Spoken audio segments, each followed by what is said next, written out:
Okay, so my topic is basically on opioid use disorder and methods of treatment for that. My research question was, what happens to people who have been overprescribed opioids and what must be done to help them? And sorry about my voice, I'm getting sick. Okay, so basically opioids are really strong painkillers, and according to the National Institute on Drug Abuse, they're in the same class of drugs that include heroin, fentanyl, pain relievers that are obtained legally by prescription, such as oxycodone, hydrocodone, codeine, morphine, and other stuff like that. So they affect the brain really heavily chemically, and I have a video on how they work.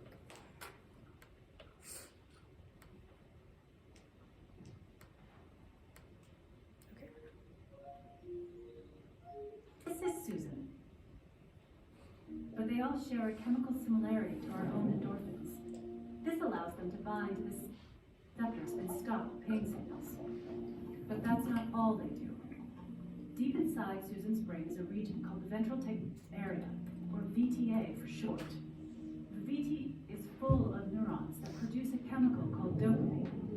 When something happens, dopamine is released, giving Susan a feeling of pleasure. This helps teach your brain to keep seeking out good things.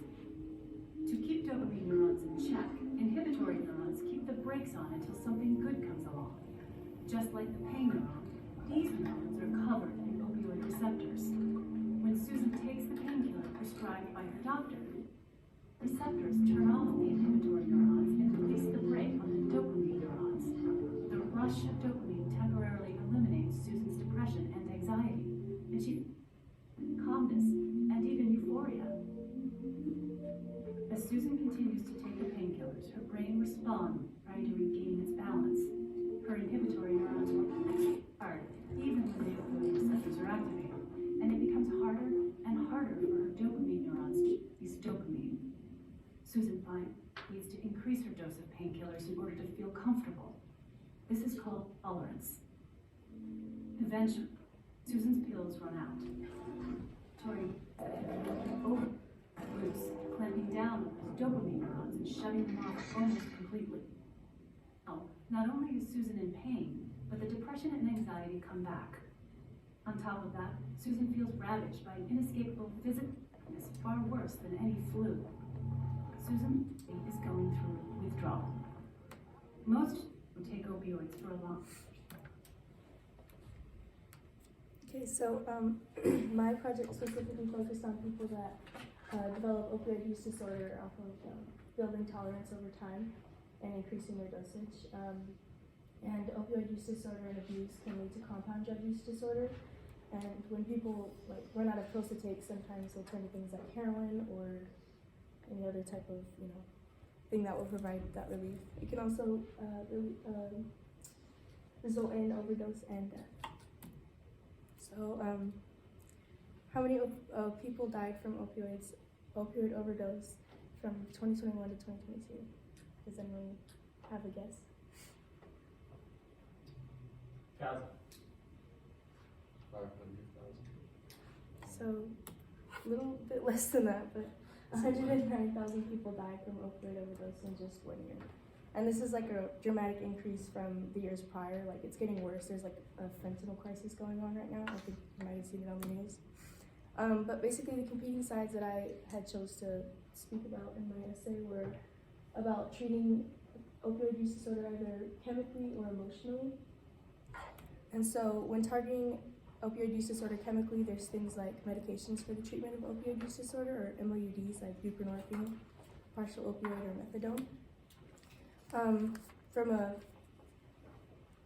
primary perspective, I have someone in my family that does, they were in the pharmacy industry, and they said that buprenorphine and methadone make people feel sick when they take opioids at the same time.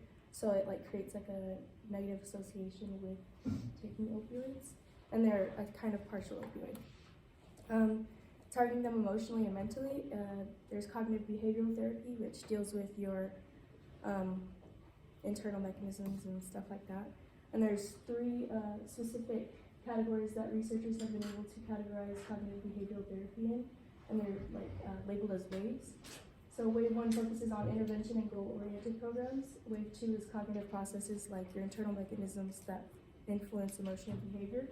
And then wave 3 is like an individual's personal beliefs like spirituality or religion and whatnot. And then there's targeting the 3 core beliefs that like exist in all substance use disorders. So these are like the ideas that a drug addict will have most of the time. So there's like that anticipatory belief, how someone sees taking a drug as a reward. Relief-oriented, which is the belief that taking said drug will alleviate some bad experience, and then the permissive belief that drug use is justified somehow. And I think that's kind of increased with prescription opioids because you're getting it from a medical professional, and that can only like further justify why you're taking it, and it's not just, you know, it's different than taking some drug off the street. There's less stigma around it. And then there's individual versus non-individual therapy. So individual therapy is just things like one-on-one with your therapist, you know, you can get really personal. And then there's non-individual therapy, which is things like Alcoholics Anonymous, and just something that develops a more communal, a sense of communal support. And so the solution in the middle ground was a combination between cognitive behavioral therapy in a non-individual setting, so group therapy plus medications for the use of opioid use disorder. Specifically in the meta-analysis that I chose to do research on was buprenorphine.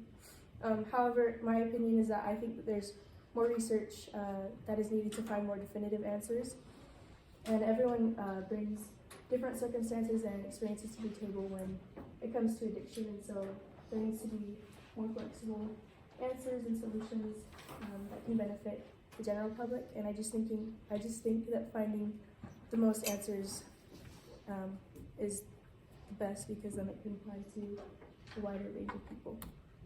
And yeah.